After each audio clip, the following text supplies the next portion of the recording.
안녕하세요. 저는 평범한 아줌마예요. 이제 곧 손주가 태어나 할머니가 될 예정이에요. 제 아들은 결혼을 2번 했어요. 한 번은 이혼한 적이 있었지만 그때는 정말 하늘이 무너지는 기분이었어요. 그때 이혼한 덕분에 좋은 며느리 까미가 우리 집에 와서 너무 감사하게 생각해요. 요즘 며느리가 사연 채널을 알게 돼서 심심할 때마다 듣곤 하고 있는데 매일 듣다 보니 한 번쯤은 제 이야기를 들려주고 싶어서 사연을 올렸어요. 제 일은 기가 막힌 일이 아닐 거예요. 듣다 보면 공감도 되는 것 같아요. 그래서 여러분들께 제 아들의 처음 결혼 생활에 대해 이야기해 보려고 해요. 생각하면 어떻게 그런 며느리가 우리 집에 와서 이렇게 잘 어울린 건지 이해가 안 가네요. 그럼 시작해 볼게요. 먼저 우리 아들은 어렸을 때부터 영재로 자랐어요. 지금은 모르시겠지만 제 아들이 고등학교에 다닐 때는 문과 아이였거든요. 보통 문과에서 공부를 잘하면 법대를 가고 아이과에서 공부를 잘하면 의대를 진학해요. 제 아들은 법대에 장학금을 받으며 입학했고 그때만 해도 동네 아줌마들이 부러워하며 제 아들을 칭찬해 주었어요. 그리고 입학과 동시에 바로 사법고시 준비를 시작했어요. 우리나라에서 가장 어려운 시험이랍니다. 사법고시에 대한 이야기입니다. 그래서 조기에 공부를 시작할 거라고 다짐했는데 다른 사람들이 노는 새내기 때부터 꾸준히 공부만 했습니다. 그러나 번번이 떨어지게 되고 나이가 어렵고 대학에 적합하지 않다는 생각이 들었어요. 그러나 대학 동기들이 대부분 졸업하고 회사에 취업한다는 사실 때문에 위기감을 더욱 느꼈습니다. 매일 아침을 먹고 돌서와 공부만 하다가 집으로 돌아오는 일상을 보냈고 친구도 만나지 않았습니다. 그러나 결과는 좋지 않았고 꿈이 멀어졌다는 것을 깨달았습니다. 뒷바라지하는 것에 지친 우리 부모님은 조심스럽게 말했습니다. 이대로 계속하다가는 어떻게 할지 고민하게 될 것 같다. 사실 나는 머리가 좋지 않다는 걸 알아요. 암기만 하면 성적이 잘 나왔는데 사법고시는 암기만으로는 해치지 못하는 것 같아요. 나는 아직 희망을 버리기 싫어요. 지금은 내가 할 수 있는 일을 해야 할 때인 것 같아요. 나는 엄마에게 고생을 시키지 않고 도움을 줄 거야. 결국 우리 아들은 취직 준비를 했지만 생각보다 쉽지 않았어요. 법대 출신이라서 지원할 수 있는 분야가 많지 않았을 것 같아요. 게다가 사법시험에만 집착한 아들이라서 영어 자격증도 없었고 주변 지원자들에 비해 많았어요. 그래서 처음에 지원했던 대기업은 포기하고 1단계 밑에 회사에 지원했어요. 최선을 다해 노력한 끝에 중견기업의 영업직에 합격했어요. 그날 얼마나 기뻤는지 모르겠어요. 드디어 우리 아들이 사람들과 교류하는 일을 할 수 있게 된 것 같아서 안도했어요. 그 중견기업은 안정적이고 연봉도 꽤 괜찮았어요. 다행히 우리 아들은 그 회사에서 부지런히 일했고 같은 회사의 격리팀에 있는 여성과 만나 연애를 시작했어요. 1년 정도 교제한 후 저에게 소개를 해줬고 결혼 약속을 했대요. 외모도 예쁘고 귀엽더라고요. 아무리 아들이 나를 말려도 마음이 변할 것 같지 않았어요. 대학을 가지 않았다는 점을 빼면 여자애가 착하고 예의 바른 편이라 괜찮다고 생각했어요.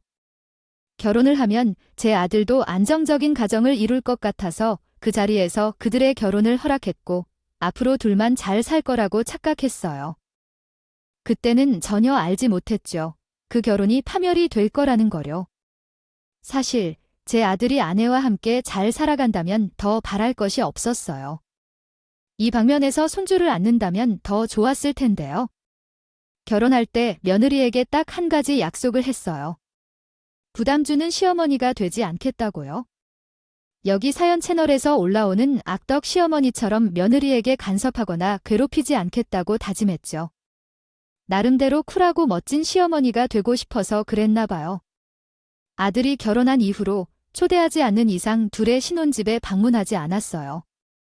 한 번도 스스로 찾아가지 않았고 며느리에게 안부 전화도 요구하지 않았어요. 그냥 지들이 연락할 때 알아서 해야지. 나름 그렇게 생각했지만 그러한 일은 전혀 없었어요. 솔직히 맘속으로는 연락 좀 하고 살자고 하고 싶었지만 그러한 말을 잘 못했어요. 불편한 관계가 될까 봐서요. 며느리는 결혼 후 바로 일을 그만두고 주부가 되었어요. 아들은 영업을 좋아해서 살면서 그러한 이유로 근속 연수가 낮다고 하더라도 다른 사람들에 비해 월급이 높았어요. 실적에 따라 장리 다른 부분에서도 그런 형식의 문자를 전혀 할 생각이 들지 않았습니다. 월급을 받는 나의 아들은 당시에 월 500만 원 정도를 벌어 걱정할 필요가 없었어요. 실은 절약해서 살면 그 정도 월급으로도 2명이서 살기에는 충분하지 않나요? 게다가 얘도 없고 집도 제가 제공하니까 큰 지출이 없었거든요. 그래서 나는 둘이 잘 살고 있다고 생각했어요. 그러나 아들의 결혼 생활은 원만하지 않았어요. 결혼 후에 아들의 모습을 보는 게 어려워졌어요. 어쩌다 한번 아들을 만나면 안색이 좋지 않았고 한눈에 봐도 고통을 안겨주는 게 느껴졌어요. 결혼 후 한 끼 밥도 제대로 먹지 못한 것 같아서 실망스러웠죠. 그래서 바로 며느리에게 전화를 걸어 잔소리를 하고 싶었지만 침착한 시어머니 이미지를 유지하려 애를 쓰면서 가만히 있었죠. 그 당시 주변에서 아들의 일에 간섭하면 더 멀어진다고 조언을 듣고 나니 더 이상 할 말이 없었죠. 어느 날 아들과 밤중에 통화했을 때 분위기가 달라졌어요. 그래서 물어봤더니 박이야. 응, 잠깐 나왔어 하면서 답답한 기색을 보였어요. 혹시 지훈이랑 싸웠는데? 언니 아니야. 아니야 하지만 그마저도 분명히 싸운 건 분명했어요. 아들이 지친 표정으로 우리 집에 왔어요. 배고파서 그랬나 보다. 새벽에 밥을 차리다 보니 서먹한 모습에 깜짝 놀랐어요. 원래 아들은 일이 짧고 식욕도 적어서 음식을 조금만 먹는 편인데 이 날만큼은 이상하게도 맛있게 먹더라고요. 도대체 왜 그런가 했더니 허리 아픈 것 때문인가 싶더라고요.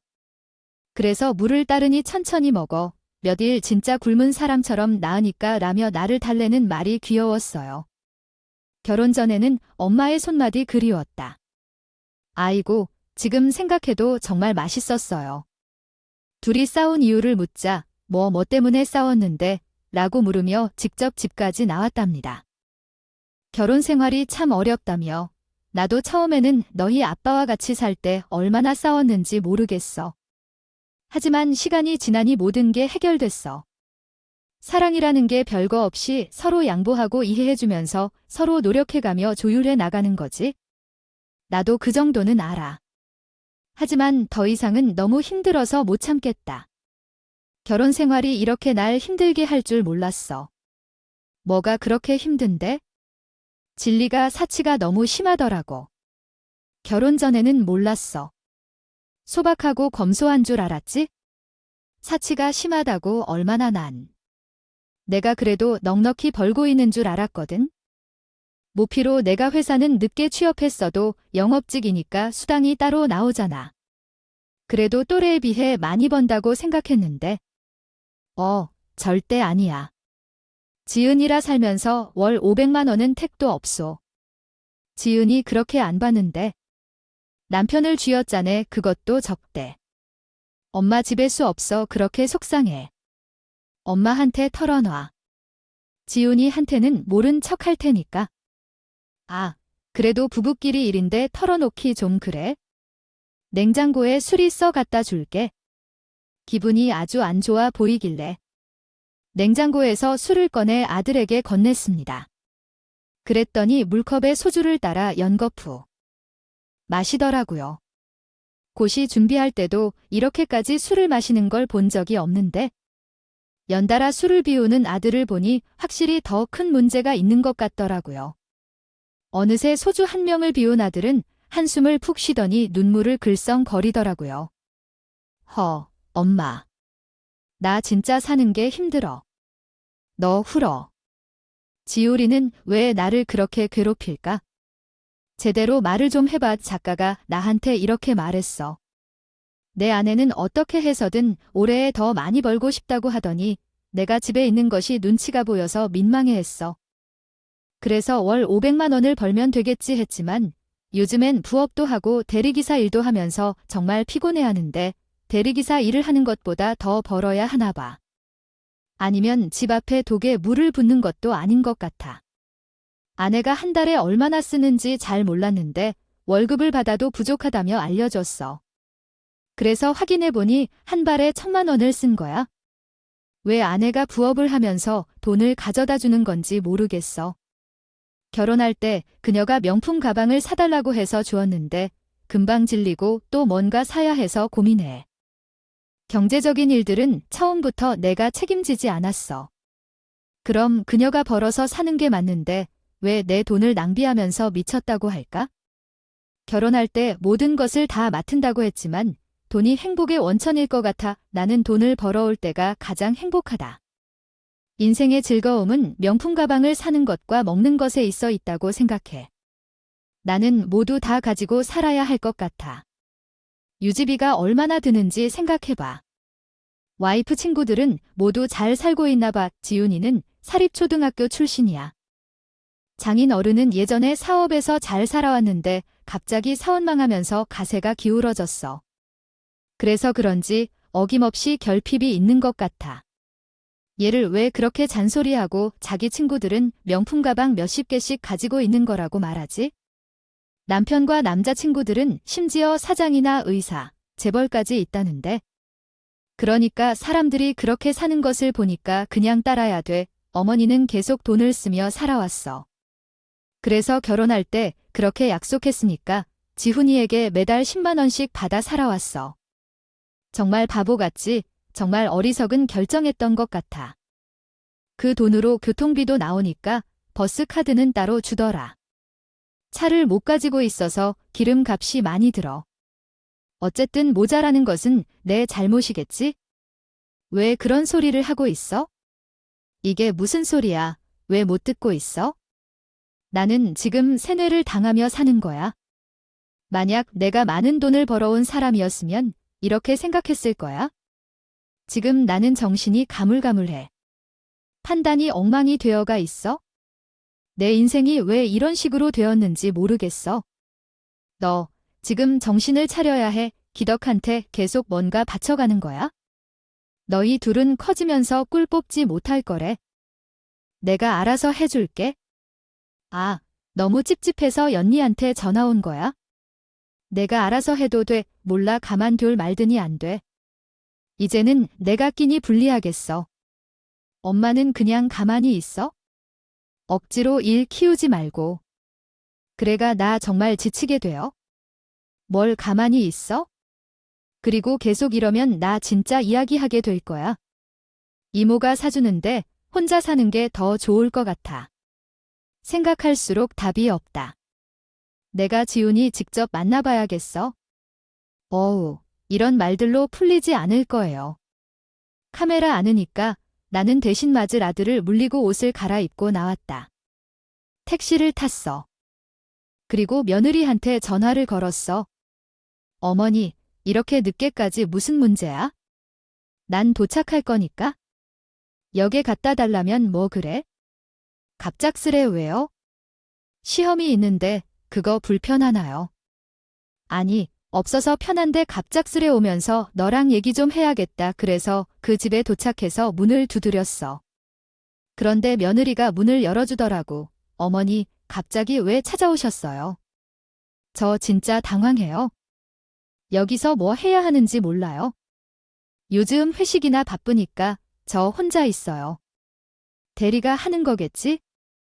그런 승진한 얼굴로 모른 척하면 일이 해결될 줄 알아요. 지금 정력이 우리 집에 와 있다. 왜 어머니 집에 있대요? 들어오라는 말도 안 한 이 집안 꼴이 말이 아닌데요. 그래서 그 꼴 좀 보자. 내가 여태껏 여기 찾아온 적이 한 번이나 있었어요. 처음으로 어떻게 사는지 좀 보겠다는데 그게 아니라요? 좀 들어가 깊이 켜. 그날은 저도 정말 화가 나 썼기 때문에 며느리를 밀치고 집 안으로 들어갔어요. 집안 꼴을 보고 한숨부터 나왔네요. 돼지 우리가 따로 없더라고요. 거실 바닥에 과자 봉투에 쓰레기가 나뒹구는 건 둘째치고 맨날 배달 음식을 시켜 먹었는지 신발장 옆에 플라스틱 용기들이 한아름 쌓여 있더라고요. 다와 며느리는 얼른 바닥에 널브러져 있는 쓰레기들을 지우고 옷과 속옷을 주섬주섬 줍기 시작했습니다. 미리 말씀해 주셨으면 청소라도 하는 건데 내가 그것 때문에 온 것 같아요. 그럼 뭐 때문에 오셨는데요? 너 여기 좀 앉아봐. 왜 그러시는데요? 앉아보라니까. 차라도 한 잔 드릴까요? 녹차 티백이 있는데 됐고 너 가게 부 좀 보자. 가게 부요? 왜요? 경제권을 네가 가지고 있다며. 우리 아들이 다 넘겼다며. 그러면 가게 버렸으며 서로 공유해야 하는 거 아닌가요? 그건 저희끼리 알아서 하고 있어요. 뭘 알아서 해. 너 돈 먹는 하마라며. 오빠가 그래요? 제가 돈 많이 쓴다고요. 월 500 부족해서 대리도 뛰게 만들었다며. 그건 제가 시킨 게 아니라 오빠가 알아서 한 거잖아요. 너는 대체 어떻게 그렇게 생각이 없어? 명품백을 사달라고 조른다며. 제가요? 아니에요. 아니긴 뭐가 아니야? 한 달에 1,000만 원씩 써 재 걸면서 혼자 호화롭게 살고 있다면서. 진짜 아니에요. 이십니다. 끝까지 반성하는 태도 하나 없이 발뺌하는 면 허리를 두고 벌떡 일어나 닫혀있는 작은 방 문을 활짝 열었습니다. 그랬더니 명품백이 방가득 있더라고요. 명품을 잘 모르는 저도 다 알 정도의 가방들이었으니 얼마나 비싼 것들이 없겠어요? 그걸 보는데 우라가 치밀어 오르더라고요. 그것들이 전부 새아들 주머니에서 빠져나갔다는 거잖아요. 이거 다 우리 아들 돈으로 산 거지? 끝이 결혼 전에 제 월급으로 새 곳도 있고요. 그래서 시집 올 때 돈 없다고 한 거구나. 거기까진 끌었다 쳐. 남편 돈을 물 쓰듯이 쓰는 건 어디서 배운 거니? 사달라고 제가 말한 적이 없어요. 오빠가 알아서 사준다고 한 거예요. 내가 들들 복각했지. 아니면 미쳤다고. 우리 아들이 대리까지 뛰면서 이런 거 맞니? 아니에요. 됐고 이제 경제 권한을 빼서 할 말 없지? 솔직히 어머님이 관여하실 일은 아니라고 생각해요. 뭐라고? 이건 부부끼리 일이에요. 저희가 해결할 거예요. 여기서 당신의 돈으로 3개의 명품 가방을 고를 거예요. 왜냐면 그것이 필요한 부분이거든요. 며느리는 고르기 꺼려하지만 저는 나머지 가방을 채워 넣었어요. 당황한 며느리가 나를 말리기 시작했지만 그녀는 이해하지 못했어요. 지금 뭘 하는 거예요? 이걸 다 팔려고 하는 거죠? 왜 중고로 파시냐고요? 그런 후에 그녀의 어머님이 왔어요. 그걸 가져가세요. 내 아들이 사준 거니까요. 그리고 너희 따위를 사는 게 아니었어요. 이혼하는 게 낫겠네요. 놀란 며느리가 소리쳤어요. 진짜 너무하시잖아요. 더 이상은 못 참았어요. 집에 오자마자 돈을 털고 알맹이까지 빼놔. 이것이 아내의 본분이라 생각하시는 거예요. 그러자 그녀는 더욱 더 감정적이 되어서 술을 마셨어요. 그 가방은 내가 필요해요. 중고로 파면 절반밖에도 못 받아요. 그래서 이 가방은 내 것이에요. 너는 이미 신뢰를 잃었어요. 그렇다면 내가 해결할게요. 너무한 짓을 했나 봐요. 가방을 들고 나갔어요. 함께 가려고 하는 며느리 역시 따라왔지만 그때로부터 저에겐 신경 쓸 게 없었어요. 그런 충격적인 일이 있었나 봐요. 명품이 1-2개 있었던 것 같은데 모두 아들의 월급에서 나간 것 같다는 생각에 정말 화가 났어요. 사치가 심해도 어느 정도의 선이 있어야죠. 갑자기 명품 가방을 살 때마다 돈을 쓰는 그런 주부가 어디 있을까요? 그것은 집안일을 완전히 무시하고 뒀다는 것과 다를 바 없는 것 같았어요. 며느리에서 계속 전화가 왔는데 받지 않았어요. 그리고 어느 날 발전하는 친구를 통해 중국 명품을 취급하는 곳으로 갔어요. 그곳에서 명품 가방을 하나씩 꺼내봤어요. 그곳 직원은 제가 가져온 명품 가방을 유심히 살펴보더니 충격적인 말을 했어요. 이건 가품이에요. 뭐라고요? 가품이요. 정품이 아니고 짝퉁이라는 말이에요. 로고도 없고 확실해요. 이런 것은 사실 짝퉁이라고 말할 정도로 품질이 현저히 낮은 것입니다. 아마 한 10만 원도 안 한 걸로 보이네요. 가족들도 안 좋다고 하네요. 이건 어디서 샀어요? 그럼 이건 다 가짜인 건가요? 네, 로고가 없는 제품들입니다. 그럼 그 돈은 어디로 갔을까요? 4천만 원을 써야 하는데 다 명품 가방을 산다고 했는데요. 어쨌든 이건 가품입니다. 누가 봐도 들키는 걸 이르는 가품이야. 그 직원의 말을 듣고 관심이 꼭 갔다. 명품 가방을 사다 줬다고 했잖아. 찝찝한 느낌이 어찌 사라지지 않더라고. 그럼 왜 그 돈을 다 썼는 거지? 나를 동반한 내 친구도 나에게 물었다. 얘야, 며느리가 왜 짝퉁을 사는 거야? 그래서 남은 돈을 숨기고 있는 건데 어쩌면 좀 조사해야 할 것 같은데 어떻게 해야 하지? 비상금은 있는지 확인하면 될 것 같은데 보안이 몰래 돈을 훔쳐가고 있지 않을까? 그걸 어떻게 확인하지? 몰래 통장을 보면 되지 않을까? 지금은 다 핸드폰으로 하는데 그냥 아들한테 말해서 며느리가 비상금을 갖고 있는 것 같다고 해 명품 가방을 다 가짜로 산 거라고 직접 확인해 보라고 해봐. 품위 유지비라고 돈을 그렇게 쓴다는 며느리가 아빠도 짝퉁 가방을 가지고 있다니 말도 안 돼. 그래서 친구의 말대로 나는 바로 아들에게 전화를 걸었어. 바로 왔어. 엄마, 안 그래도 전화하려고 했는데 어제 전화 지웠더라고. 난 그냥 잠깐 부부 싸움 한 거로 엄마를 달래주려 했어. 그냥 잊어줘. 그리고 지훈이 가방 다 가져왔어. 지금 어디야? 명품 가방 다시 할 말이야. 내게 직접 산 거니까. 내 돈으로 산 거니까. 베이직샵에 혼자 가서 산 가방들이 왜 모두 짝퉁인지 충격받은 와이프의 이야기를 들려주셨습니다. 이 가방들이 짝퉁인 것을 알아차렸을 때 비상금을 숨겨놓은 며느리의 의심스러운 행동에 대해 논의하고 있는 듯한 분위기가 느껴집니다. 짝퉁 가방의 이야기가 시작된 후 가족 간의 갈등이 생기고 있음을 알 수 있습니다. 가족 구성원들 간의 갈등이 신경전일 정도로 심해진 상황에서 가족 구성원들 간의 대화와 이해가 필요한 것으로 보입니다.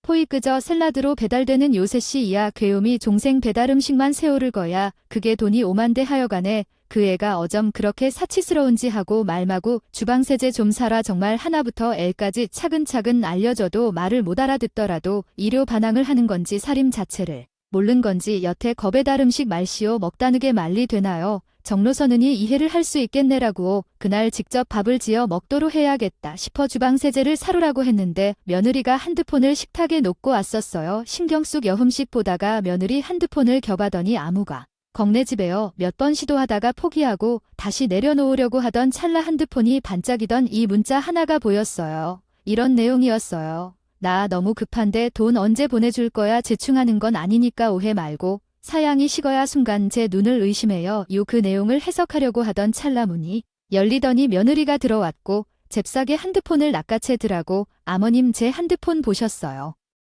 다시 줘봐. 싫어요. 그거 사랑해. 내가 지금 먹일 본 거야. 아무것도 아니에요. 내가 잘못 본 거라고. 네가 한번 봐봐. 비거 저희 엄마예요. 말도 안 되는 소리 하지 말고. 내가 바보면 줄 알아. 돈 보내 달라는 문자를 친정엄마가 왜 보내? 돈이 급하셔서 제가 도운잼 드리고 왔었어요. 이 가방들이 짝퉁인 것을 알아차렸을 때 비상금을 숨겨놓은 며느리의 의심스러운 행동에 대해 논의하고 있는 듯한 분위기가 느껴집니다. 짝퉁 가방의 이야기가 시작된 후 가족 간의 갈등이 생기고 있음을 알 수 있습니다. 가족 구성원들 간의 갈등이 신경전일 정도로 심해진 상황에서 가족 구성원들 간의 대화와 이해가 필요한 것으로 보입니다. 요즘 나는 왜인지 엄마랑 친정하게 문자를 주고 받는다고 믿어서 진짜라는데 너를 지켜보고 있는 내가 의심스러워하지 마라. 그리고 너가 조심스럽게 모셔놓은 가방도 다 짝퉁이었다. 요새는 짝퉁이 잘 나와서 샀어. 짝퉁이 얼마나 비쌌어. 정품을 사는 것보다 짝퉁 2개 사는 게 경제적이지. 그래서 그렇게 했어? 품위 유지비라며 짝퉁을 들고 다니면 주변 사람들이 무시하니까 다들 이해 못하는 듯 하던데. 생각 없이 말하는 것 같은데 내가 하는 말은 언젠가 책임져야 할 거야? 무슨 소리야? 그게 차받든 닫든 해결되는 게 아니란 말이야. 알겠어. 너한테 문자를 받고 나서부터는 며느리를 믿을 수 없게 됐다. 증거가 필요했어? 혼자서 고민하던 중 나의 아들이 술에 취한 채로 집 문을 두드리더니 눈물을 흘렸다. 무슨 일 있었어, 엄마? 주군이 남자랑 있대. 들어와. 내 예상이 맞았어. 아들은 앉아서 내게 돈을 써서 명품을 산다고 하면서 다른 남자한테 돈을 주고 있었다니 정말 놀랍군요. 그 남자는 뭐 하는 사람이 되어 머리에 주기를 하는 일 없이 그냥 기생충처럼 붙어 살고 있었던 거야? 어떻게 알았어? 공인인증서 몰래 훔쳐서 돈을 어디다 갔었나 알아봤는데 다달이 왜 남자 이름으로 돈을 보냈나 알려줘. 그 이름이 궁금해서 심부름센터에 물어봤더니 내 연인이 있단 말야. 아들은 핸드폰을 꺼내 증거 사진을 하나 보여주더라고. 그 사진을 보는데 얼굴이 팔에 떨릴 정도로 화가 났어. 결국 불륜이었어. 너 이제 어떻게 할 거야? 너 이런 일 할 거 바에 다른 것은 몰라도 바람 피운 여자랑은 더 이상 뭐 썰어 뜯기론 받아야지. 변호사는 내가 알아볼게. 그 놈을 나이 바라서 두들겨 패도 오겠지? 내가 고소당하진 않겠지? 당연히 아니지. 너는 피해자야. 엄마로서 내가 올 잘못한 걸까? 나는 그냥 평범하게 살고 싶었는데 뭐가 문제였을까? 살다 보면 이런 일도 있고 저런 일도 있는 거야? 너무 자책하지 말고 미래만 봐. 그래야 사는 게 제 속도 무너졌지만 아들 속은 오죽하겠어요. 최대한 덤덤한 척하며 아들을 위로했습니다. 생각할수록 괴로워져요. 바로 다음 날 며느리를 찾아가 소리를 질렀습니다. 네가 그러고도 인간이야? 짐승이야. 어머님, 그게 무슨 말씀이세요? 내가 왜 이러는지 잘 아시잖아. 형은 이제 어머니 집에 있습니다. 아무 일도 없어요. 여태까지 어머니들은 우리 아들을 챙기느라 힘들었어요. 제가 많은 걸 받아들여 가로끼며 살았기 때문에 우리 아들이 이런 표정을 짓는 것을 볼 때마다 속상합니다. 제가 너를 이해할 줄 알고 오해했어요. 오해를 했어요. 당장 있어요. 오해 그 증거가 있는데 떼어내려고 합니다. 너를 결코 내버려 두지 않을 거예요. 지금까지 뜯어간 돈 모두 돌려드릴 거니까. 이런 일이 생긴 줄 알았기 때문에 너는 정말 우리 아들과 이야기를 한 후로 방에 들어갔어요. 그리고 잠시 후 사세가 된 표정으로 다가와서 애원했어요. 어머니, 오늘부로 싫어요. 이제 정신 차리고 제 업무를 잘 할게요. 이러니 형에게 잘 말씀해 주세요. 제가 미쳤는지 몰라. 너를 다시 받아들이기에는 속이 상함. 그 남자한테 당했다고 하네요. 왜 돈 줄이는 것 같아 보이니까 존경스럽기도 하네요. 사느라 힘들고 남들이 헤어진 뒤 이쁜? 이년아, 우리 아들이 너에 대해 상담할 생각을 하니까 형사적인 해결을 준비해야 할 거예요. 너무로 재물을 찾아 우리 아이가 처음 헤어진 날을 설정해 주셔야 합니다. 그리고 모든 점을 바로 잡아야 하니까 알겠습니까? 어머니, 죄송합니다. 정말 순간적 실수였어요. 사람들은 저지를 수는 있지만 말아야 할 실수도 있어요. 가정교육이 없어서 그런 것이다.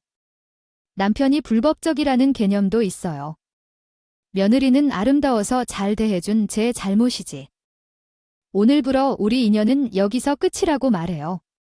우리 아들에게 앞으로 찾아오면 가만두지 않을 테니까 절대로 역대 사상하지 마세요. 외로워 죽을 지경입니다. 어린 나이에 시집와서 남편은 바쁘지만 마음은 공허해요. 어쩌다가 그 남자를 만나 실수를 했지만 저는 진심으로 그 오빠를 사랑해요. 후회할 것 같아서 그랬어요. 아프게 반성하고 있습니다. 처음부터 잘못을 저지르지 말았어야 했는데 양심이 없네요. 미안합니다. 정말 죄송해요. 하고 싶은 대로 다 하겠습니다. 최소한 평생 반성하며 살겠습니다. 또한 뜯어간 돈이 없어서 천능력이 없고 집안이 서러운 것도 알겠지만 지구 끝까지 따라가서 만회하겠습니다. 당신이 좋아해 주셨기 때문에 어머님이 다음이 되어도 힘들게 헤어지기 싫어요. 넌 내 아들의 처이기 때문이잖아. 이젠 그만 필요 없어. 이 집도 아들 것인 걸로 알아도. 바로 집을 찾을게. 너무나 냉정하십니다.